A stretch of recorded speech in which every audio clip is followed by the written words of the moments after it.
की है। जब मैं 3-4 साल का था, उस समय हम गांव में ही रहते थे।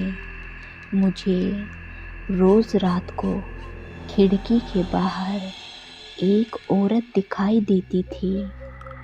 उसने काले रंग की साड़ी पहनी होती थी और उसकी आंखें नीली होती थीं। वह मुझे बुलाती थी। मैं बहुत डर जाता था और अपनी माँ को पकड़कर सो जाता था। कुछ दिनों में हम अपने पिताजी के साथ शहर में रहने लगे। गांव का घर खाली हो गया। हमारा गांव जाना भी कम होने लगा। अब केवल शादी ब्याह में ही हम गांव में जाते थे। वह भी केवल मेरे माता पिता ही जाते थे। मैं अपने गांव के बारे में लगभग सब कुछ भूल चुका था। रात में दिखने वाली उस औरत को भी मैं सपना समझने लगा था। फिर एक बार मेरे चाचा के लड़के की शादी थी। मैं करीब 15-16 साल बाद गांव गया था।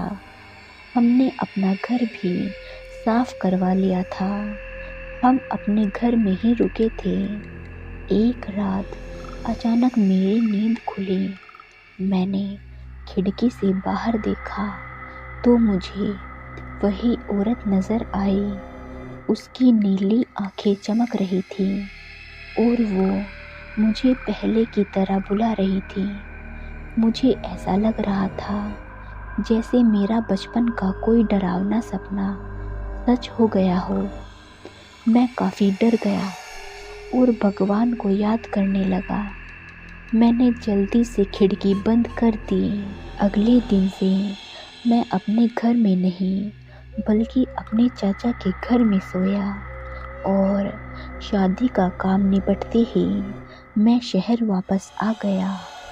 और उसके बाद मैं कभी भी अपने गांव वापस नहीं गया। मुझे आज भी उस खिड़की के बाहर खड़ी औरत की याद आती है तो मेरे शरीर में सिरहन सी दौड़ने लगती है और मैं कांप जाता हूँ। आशा करती हूँ कि यह कहानी आपको पसंद आई होगी। इस कहानी पर आपकी क्या राय है, हमें कमेंट करके ज़रूर बताएं। कहानी पसंद आई है तो लाइक और शेयर करना बिल्कुल भी ना भूलें। चैनल पर नए हो तो चैनल को सब्सक्राइब ज़रूर करें।